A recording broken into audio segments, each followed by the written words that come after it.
What is up, everybody? How you doing today? Welcome back to the Hunter Call of the Wild, and today we're going to be taking a look at the brand new Ambusher pack that just came out on Tuesday. This pack includes the Marathi model 1984 chambered in 44 Magnum.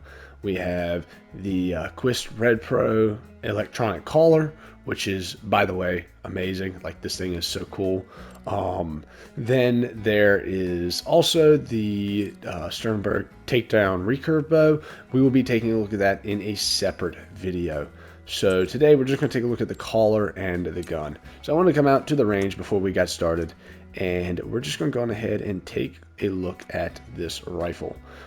It can have the big rifle scopes mounted on it, like the Argus and the Hyperion, which I think is pretty cool considering all the other lever actions in this game cannot have that.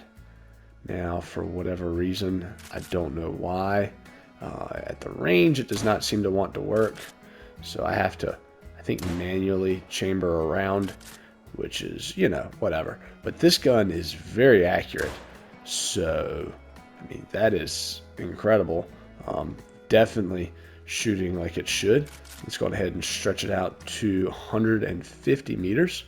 So we're zeroed here, and boom. I mean, that thing is deadly accurate. So I keep forgetting I have to, for whatever reason, manually chamber another round. Let's see how we do at 200. I'm curious here. So reset score. How far do we have to hold over? Okay, we're going to have to hold over quite a good bit. So let's see. I keep forgetting to do that. Let's hold at the top of the black. Oh wow, so that is a lot of holdover at 200 meters. So I highly recommend using this gun within the recommended range. You know what your settings are for.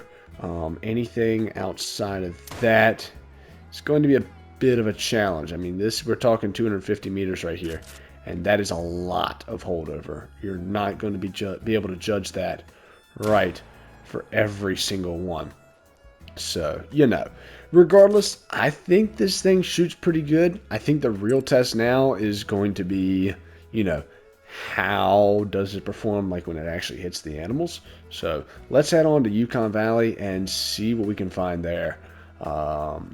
And just, you know, test out this new rifle, which, well, I say rifle, it's chambered in a pistol caliber, but still the new gun, and also the electronic collar. Alright guys, so let's place this electronic collar right here. And since these caribou are on an island, I think it's going to be a little bit difficult.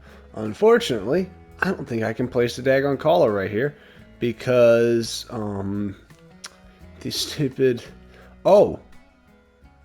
What in the world do we have here?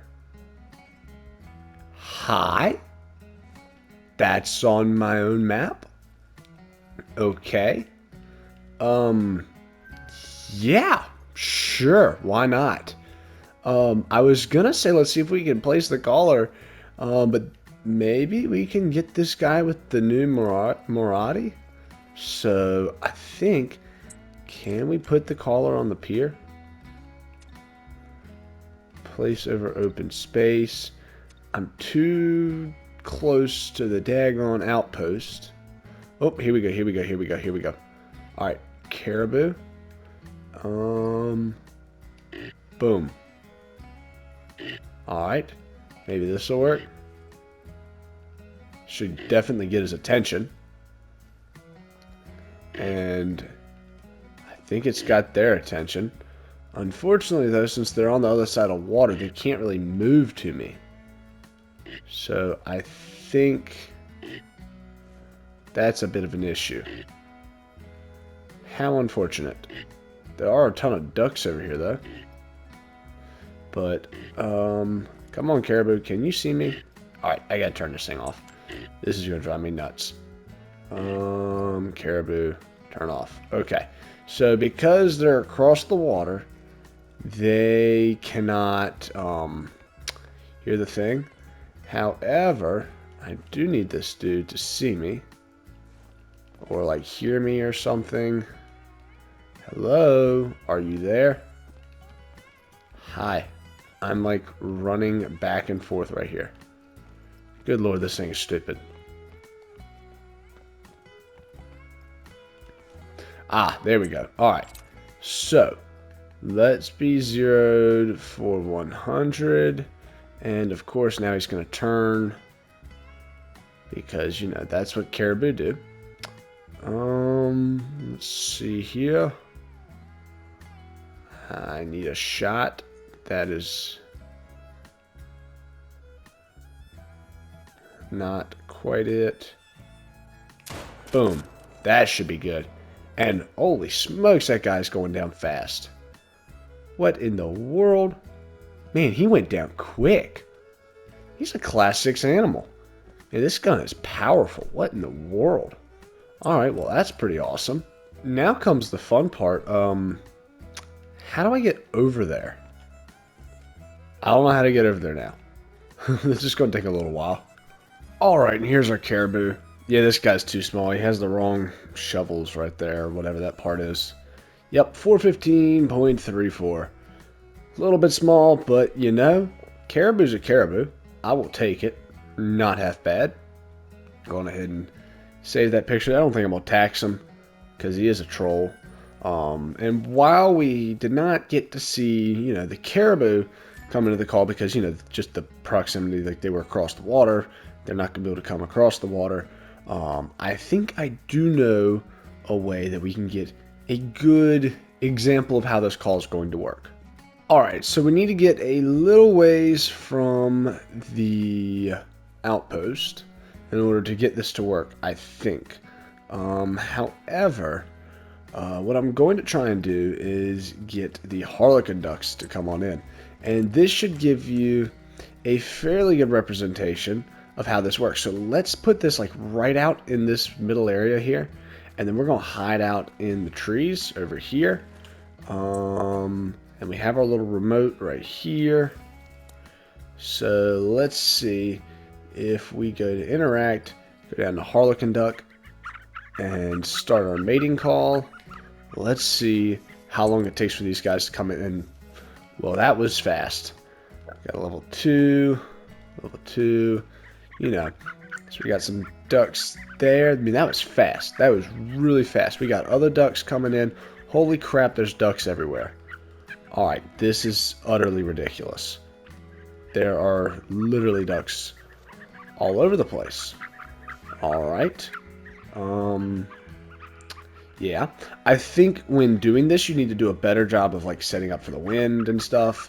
But this is the general concept, I think, of this caller. Is it's going to bring in everything within the attracting radius, and they're all going to come in to that call right where you put it down. So since the ducks have to land into the wind, you know, they're going to start on this side and they're going to kind of land over there. I mean, we've got more ducks coming in over there. This is just crazy. So you will never need calls again when you go duck hunting. You can just go from one call to the other. And I'm going to really quickly, I got to turn this thing off because the only thing is, it is rather annoying. You can only listen to this thing, but for so long. So, you know, really, really cool though. I think this caller is a fantastic idea. Like, I really do think that this is great. So I am super excited to get to use this a little bit. Now we've gotten to see a little bit of the Maraude in action. So, you know, I will do a separate video, I think, with the new recurve bow. That'll be hopefully Sunday's video. Because, you know, I want to cover that a little differently. I don't get to use the bows as much, or I don't use them as much. I mean, I have plenty of opportunity, but regardless, I don't use the bows as much, so I want to do a separate video about them. So I wanted to keep the guns in this one video, and then we can, like I said, talk about the recurve next time. Because I want this to be a fairly short video, quick and to the point. But you now see how this works. So I hope you all enjoyed this video. Let me know what you think of this pack down below. The Ambusher pack, like, so far, I'm thinking it's pretty good. The gun is fantastic. I mean, you saw what it did to that caribou. You know, it seems to be doing a pretty good job so far. So I'm excited to see how that recurve does when we decide to test it out later. So, with that said, hope you all enjoyed the video. Hope you have a wonderful rest of your day, and I will see you next time.